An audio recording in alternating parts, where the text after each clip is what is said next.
අදහස කලින්ම ප්‍රකාශයට පත් කරා කියලා එතුමාම කියපු එක මමත් අපිත් දැනගෙන හිටියේ නැහැ. ඒක කලින්ම කිව්වේ එතුමායි කියලා. මේ විපක්ෂ නායකතුමා සඳහන් කරන විදිහට එල්නිනෝ තත්ත්වය පිළිබඳව එතුමා සෑහෙන කාලෙක ඉඳලා ඔබතුමාලව සහ රට දැනුවත් කරලා තියෙනවා. දැන් රජයක් හැටියට එල්නිනෝ තත්ත්වයට මුහුණ දීමට යම්කිසි ක්‍රියාමාර්ග අරන් තියනවද? එතුමා පෙන්ලා දීපුවා ආදර්ශයට අරගෙන.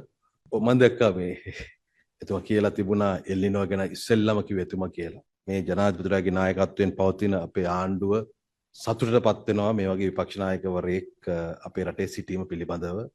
ලෝකයේ තිබෙන කාලගුණික වෙනස්කම් ඉස්සෙල්ලාම කියන්න පුළුවන් විපක්ෂ නායකවරයෙක් හිටීම රටකට මහත් සම්පතක්. ඒ නිසා අතන එතුමා ඒ ධූරයේ තබා ගනිමින්ම ලංකාවට පමණක් නෙවෙයි අනික් රටවලටත් උදව් උපදව් කරන්න අපි ලෑස්ති.